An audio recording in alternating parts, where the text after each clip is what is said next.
Nous devons bien voir ce qu'est l'Église. Elle est une chose immense. Tous ne constitueront pas cette maison spirituelle, ne feront pas partie de ces lévites qui servaient Dieu directement. L'ensemble de tous les croyants s'appelle l'Église, mais il y a l'Église dans les faits et l'Église dans l'expérience. L'Église dans l'expérience consiste à servir Dieu sur la base de la mort et de la résurrection. Cela implique de refuser à son âme ce qu'elle veut, c'est mourir à soi-même. Nous ne devons pas nous contenter de répéter des vérités que d'autres ont apportées. Nous devons les vivre, étant constitués d'après ce que nous disons. Les vainqueurs auront part à la première résurrection parce que l'enlèvement aura lieu selon Apocalypse 3, verset 10. Parce que Dieu a gardé la parole de la persévérance en moi. Je te garderai aussi de l'heure de la tentation, comme l'indique la version de la Bible Derby, c'est-à-dire de l'heure de l'épreuve, et non pas à l'heure de l'épreuve selon d'autres versions. L'épreuve correspond au déclenchement de la grande tribulation, lors de l'enlèvement. Les vainqueurs ou lévites d'aujourd'hui ne verront pas la grande tribulation, ils verront l'antichrist, mais ils seront enlevés avant la grande tribulation, par leur présence sur la terre. Ils représentent la puissance spirituelle qui s'oppose à Satan. Ils seront enlevés avant la grande tribulation, après Satan régnera.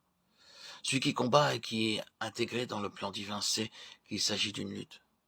Vous ne pouvez imaginer les conflits qui précèdent un rassemblement comme celui auquel nous participons. L'ennemi connaît la valeur des choses bien mieux que la plupart des croyants qui sont ignorants. Mais ces vainqueurs reviendront avec le Seigneur après les noces de l'agneau qui auront lieu au ciel. Ils reviendront ensuite pour établir la dispensation du royaume et régner avec Christ. Tout cela donne au message une très grande exigence. Le message de Dieu est impératif et incontournable. Il nous place devant des mots qui ont une signification claire et précise, dont on ne peut pas modifier le sens. Nous lisons dans l'Épître aux Hébreux, chapitre 3, verset 6. La maison, c'est nous, pourvu que... Certains ont voulu assurer que cette traduction était bien conforme au grec. Nous devons nous attacher à ce que le Seigneur dit. Pour cela, il n'est pas nécessaire de connaître le grec ou l'hébreu. C'est une bonne chose pour ceux qui le pratiquent. Mais cela ne nous empêchera pas d'être éclairés si nous ne connaissons pas ces langues. Celui qui a un cœur entier reçoit la lumière. Si l'on est entier, nous serons éclairés.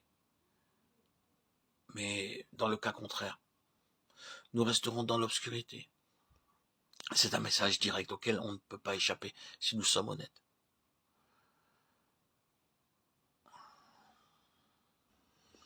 Les vainqueurs auront part à la première résurrection parce que l'enlèvement aura lieu selon Apocalypse chapitre 3 verset 10.